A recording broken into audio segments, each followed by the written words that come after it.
when developers know and love a tool and it solves the problem, like, all right, I learned about Stripe. That's like my preferred payment method solution. I'm going to actually like fight to use Stripe.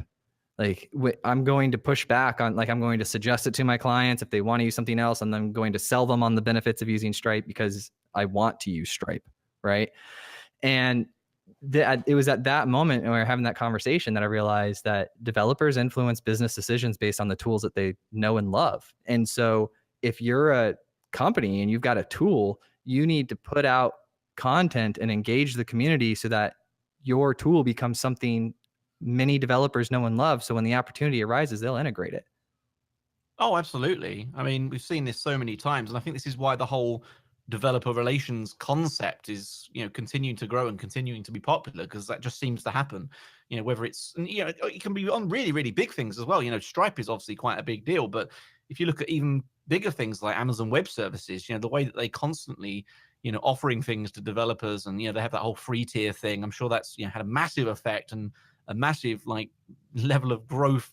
In terms of their overall revenue, give stuff away for free, and then bam, like people are like, oh, we're using AWS now, and certain people in the company will be like, well, fine, do what you want. Like, we don't understand the tech, use whatever it is that works, for the company, and bam, they're in the door. So yeah, no, I totally agree.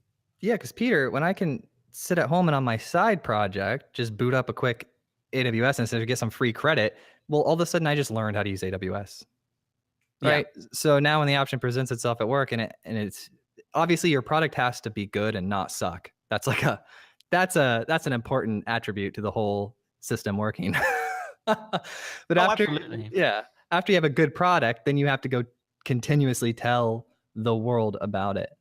So yeah, and I think we've seen the same with even like companies like Apple, for example. You don't think of Apple as being like a developer company as such, but sort of about 2004 kind of onwards for a few years there, like their products became really, really popular with developers. And I think that actually was like ahead of the curve of, the kind of the regrowth of the Mac as a platform that, sort of occurred about 10 years ago.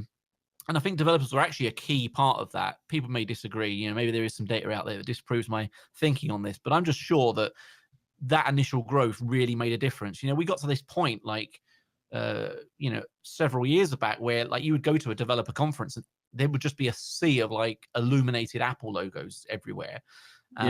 It's somewhat changing now, and this is one of the things where the whole Satya Nadella kind of reworking of Microsoft has had such a great impact, is that they really are going heavy after developers, and I think they might be kind of trying to go from the same playbook. It's like win over the developers, and then the developers are like, recommending it to their friends or whatever. It's getting used in the offices, and they're doing the tech support in the office and all this type of stuff, and it's just spreading out. Now you're seeing a lot more kind of Microsoft Surface Books and all those types of things cropping up at events in places where you never would have expected it like 10 years ago. So I'm totally on board with the whole sort of developer first strategy for even consumer level businesses, because it just seems to work. Like where developers go, other people tend to follow.